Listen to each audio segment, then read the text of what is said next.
O meu nome é André Costa Oliveira, um traidor comum, um executor da profecia mais importante dos últimos 3.000 anos ou um instrumento do papel divino. Hoje a nossa aula, nessa quinta-feira santa, abordará a vida e os dilemas de um homem chamado Judas Iscariotes. A figura de Judas Iscariotes ocupa uma posição singular e desconcertante na narrativa cristã. Simultaneamente, ele é o discípulo e, ao mesmo tempo, o traidor, mundialmente recordado como o responsável pela entrega de Jesus Cristo às autoridades, o que veio a desencadear os eventos da paixão. Até mesmo os dicionários adotam o verbete Judas não apenas como um substantivo ou um nome pessoal, mas como um adjetivo cujos sinônimos são facínora, delator, x9, desleal, inconfidente, sendo que a tradição popular o transforma em arquétipo maior da traição do ser humano. E é exatamente aí que a coisa se complica. Numa análise aprofundada das próprias escrituras, da tradição teológica canônica, da filosofia cristã, de documentos históricos e de diversas fontes apócrifas antigas, permite a consideração de uma hipótese alternativa. Judas pode ter, na verdade, exercido um papel de extrema importância e imprescindibilidade dentro do plano de Deus, em perfeito alinhamento, inclusive, com as profecias do Antigo Testamento. Então, vamos ao mergulho. Judas Iscariotes é um dos 12 apóstolos escolhidos por Jesus e o seu sobrenome provavelmente já indica a sua origem. Iscariotes pode significar homem de Queriote, que é uma cidade da Judéia, ou está relacionado ao termo sicários, que designava os zelotes mais radicais. Falaremos sobre isso daqui a pouco. Judas aparece nas linhas e nas listas dos apóstolos em todos os evangelhos sinópticos, Mateus, Marcos e Lucas, e é descrito literalmente como aquele que haveria de traí-lo. Judas também é citado como tesoureiro do grupo apostólico, sendo que João retrata de forma particularmente negativa a figura de Judas Iscariotes, sugerindo que ele roubava dinheiro comum, mas isso agora não importa. Contudo, seu papel na história cristã adquire o ápice da sua complexidade na última ceia, quando Jesus Cristo, ciente da traição iminente, ainda compartilha o pão com Judas Iscariotes, gesto que demonstra extrema amizade e confiança no contexto judaico. E em seguida, o próprio Cristo afirma: "O que tens a fazer, faze-o depressa." Judas então se levanta, vai até o templo dos israelitas, liderados pelo sumo sacerdote Caifás, por Anás também, que era sogro dele, e demais membros do Sinédrio, uma espécie de conselho supremo religioso e jurídico dos judeus, composto por sacerdotes, anciãos e escribas.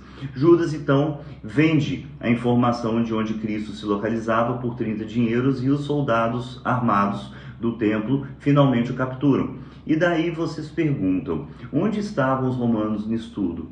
Os romanos, que à época ocupavam militarmente a Palestina, já sabiam, desde sempre, que mexer em assuntos internos e religiosos dos israelitas era como mexer em um vespeiro, algo de enorme imprudência. E por isso mesmo, Pôncio Pilatos, naquele gesto simbólico, lava as suas mãos e deixa o destino de Jesus ao seu próprio povo.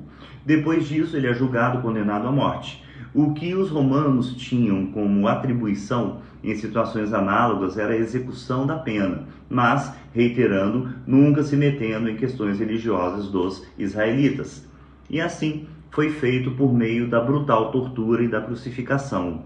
Na versão oficial da história bíblica, após a condenação de Jesus Cristo, Judas Iscariotes teria sido tomado pelo arrependimento, chegando a tentar devolver as moedas recebidas e depois enforcando-se.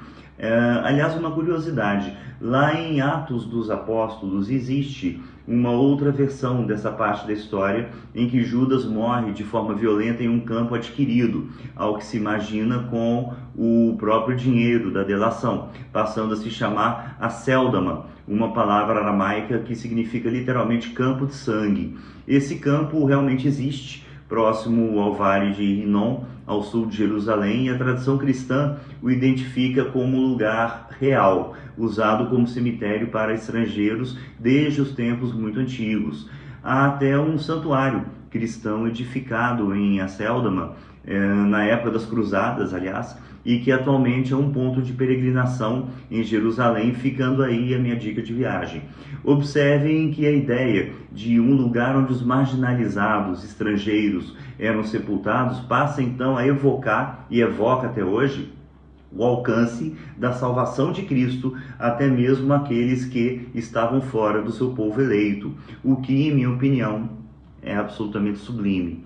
Bom, voltando agora à questão do papel de Judas Iscariotes. São inúmeras as profecias do Antigo Testamento que apontam para o martírio e o sacrifício do Messias, incluindo a sua rejeição pelos homens. Profeta Isaías, quando escreve sobre a figura do servo sofredor, abre aspas, foi desprezado e rejeitado pelos homens, ele foi ferido por causa das nossas transgressões, fecha aspas. Salmo 41, agora já antecipando a traição de um amigo próximo, aspas, até meu amigo íntimo, em quem eu confiava, que comia do meu pão, levantou contra mim o seu calcanhar, fecha aspas.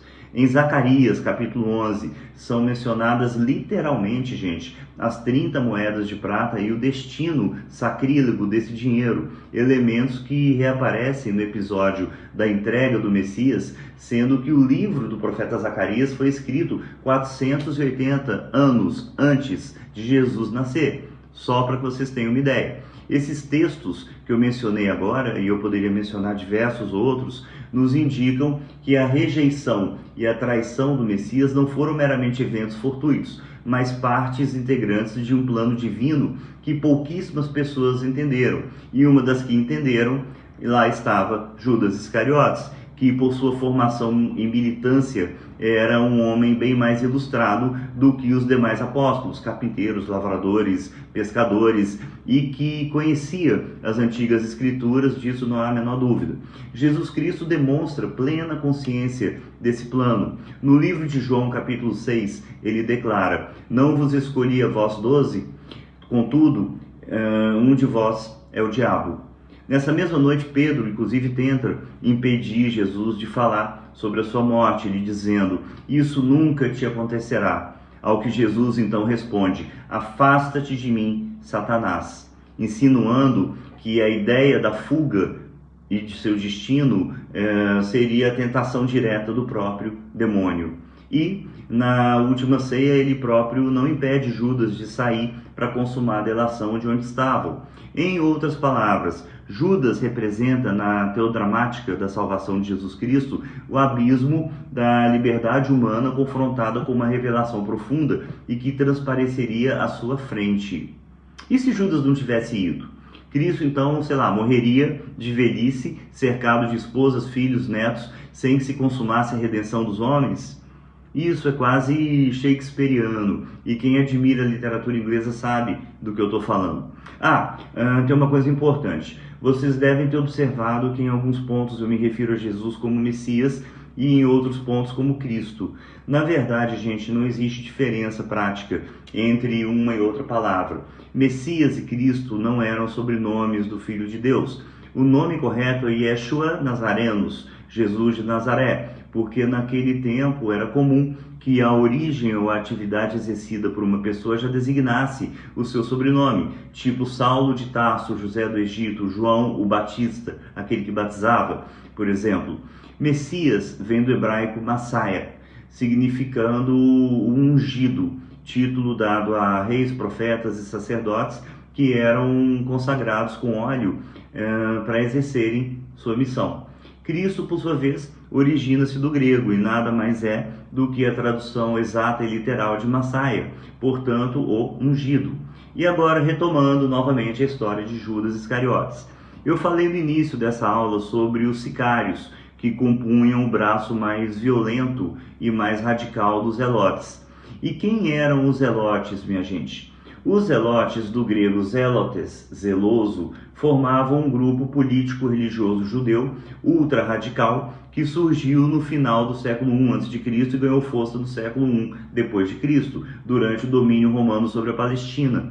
Eles acreditavam que nenhuma autoridade, além de Deus, deveria governar o povo judeu, e por isso se opunham ferozmente à dominação romana e aos judeus que colaboravam com o Império Romano. eram nacionalistas extremos, profundamente religiosos, mas praticavam ações violentas, tais como assassinatos, atentados de todo tipo, como envenenamentos de comida, de água. E o que será que isso tem a ver com Jesus Cristo e com Judas Iscariotes? Eu explico. Não é segredo algum que Jesus Cristo caminhava entre todas as pessoas e, obviamente, também entre os zelotes que, é claro, o conheciam. E também não é segredo que Judas Iscariotes era zelote, abraçando a guerra contra a ocupação romana pelo sangue da espada. E aí, o que acontece? Toda a expectativa messiânica da vinda de um Salvador ungido não se encaixa com o que Jesus falava. A imensa maioria dos judeus aguardava um Messias que fosse um rei guerreiro, beligerante, descendente de Davi e que restauraria o reino de Israel e expulsaria os romanos. Essa expectativa era inclusive alimentada por profecias como o Salmo 72, aspas, ele dominará de mar a mar e desde o rio até os confins da terra. Ou ainda em Isaías, levantar-se-á um cetro de justiça na casa de Davi. Mas, em vez de reunir exércitos e de pegar em armas, Jesus prega o sublime amor aos inimigos. Lucas capítulo 6, amai os vossos inimigos, fazei o bem aos que vos odeiam. João capítulo 6, sabendo Jesus que estava para vir levá-lo à força para o fazerem rei, retirou-se novamente sozinho para o monte. Vejam bem, Cristo se recusa a ser coroado no mundo terreno e ainda reitera isso diante do próprio Pôncio Pilatos, ao dizer que o meu reino não é desse mundo. O que chocava tanto o povo quanto os seus discípulos, muitos dos quais nutriam expectativas mais politizadas. Mesmo após a ressurreição, por exemplo, os discípulos ainda perguntaram a Jesus Cristo em uma de suas aparições: Senhor, é agora que vais restaurar o reino de Israel? Você vê isso em Atos dos Apóstolos, capítulo 1, versículo 6. E, segundo a leitura mais política dessa situação, não seria totalmente improvável que Judas Iscariotes, esperando que Jesus iniciasse uma revolta contra Roma e constatando a posteriori que isso não aconteceria, ao menos da maneira que ele imaginava, poderia ter forçado uma crise política e social ao entregá-lo às autoridades em plena Páscoa judaica, com a cidade de Jerusalém recebendo dezenas de milhares de visitantes e com ânimos à flor da pele. Essa interpretação ajuda, inclusive, a compreender por que Judas Iscariotes se arrepende depois.